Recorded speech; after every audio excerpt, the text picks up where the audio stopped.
টেন্ডারবাজি, চাঁদাবাজি, এগুলা আমি হুঁশিয়ার করে দিলাম আমার নিজের দলের নেতা কর্মীকে, যদি কেউ করে তাহলে পস্তাইতে হবে, জেলে পড়তে হবে। সত্যের পথে থাকেন, ন্যায়ের পথে থাকেন, আল্লাহর পথে থাকেন, তাহলে ইনশাআল্লাহ আমরা কম খাবো কিন্তু 3 বেলা ভালো খায় থাকতে পারবো, সেই ওয়াদা আমি দিতে পারি। কর্মসংস্থান, আমাদের দুর্নীতি করার দরকার নাই, চাঁদাবাজি করার দরকার নাই, আমরা কর্মসংস্থানের ব্যবস্থা করবো।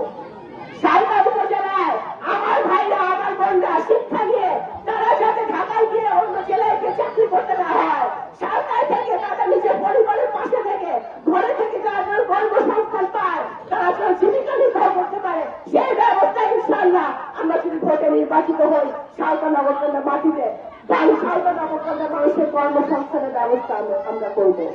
এই যে এত কথা বললাম, এগুলা একা একা আমি করতে পারবো না, আপনাদের সবার সহযোগিতা লাগবে। আলহামদুলিল্লাহ, আমি যদি সংসদে যাই ইনশাআল্লাহ, আমি একা যাবো না, আপনারা সবাই কিন্তু সংসদে এক একজন এমপি হবেন, আমি একা এমপি হব না, আপনারা সবাই এক একজন এমপি হবেন। আপনারা সবাই যার যার জায়গা থেকে সরকার উন্নয়ন করতে পারবেন আমার সাথে, আমরা একসাথে ঐক্যবদ্ধভাবে এলাকার জন্য কাজ করবো, এলাকার উন্নয়ন করবো। কোন প্রতিহিংসা নয়, কোন দুর্নীতি নয়, কোন মাদক নয়, কোন টেন্ডারবাজি নয়, কোন ধোঁকাবাজি নয়, কোন চাঁদাবাজি নয়।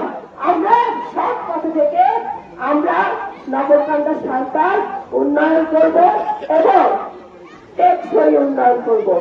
বাংলাদেশের অভিভাবক হিসেবে পরিণত হয়েছেন মরহুমা দেশনেত্রী বেগম খালেদা জিয়া।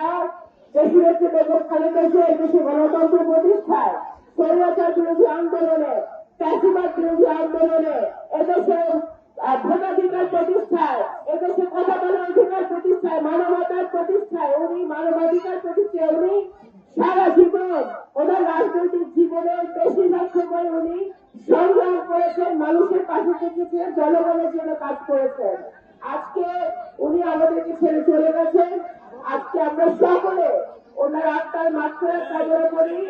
আজকে যে গণতন্ত্রের জন্য, যে ভোটাধিকারের জন্য, যে কথা বলার অধিকারের জন্য দেশনেত্রী সংগ্রাম করেছিলেন, যে সংগ্রামে আমাদের আপাতত জনতা সালকা উপজেলার রামকান্ত ইউনিয়নের আমাদের সাধারণ জনগণ সহ বাংলাদেশ জাতীয়তাবাদী দলের সকল পর্যায়ের নেতৃবৃন্দ সংগ্রাম করেছে।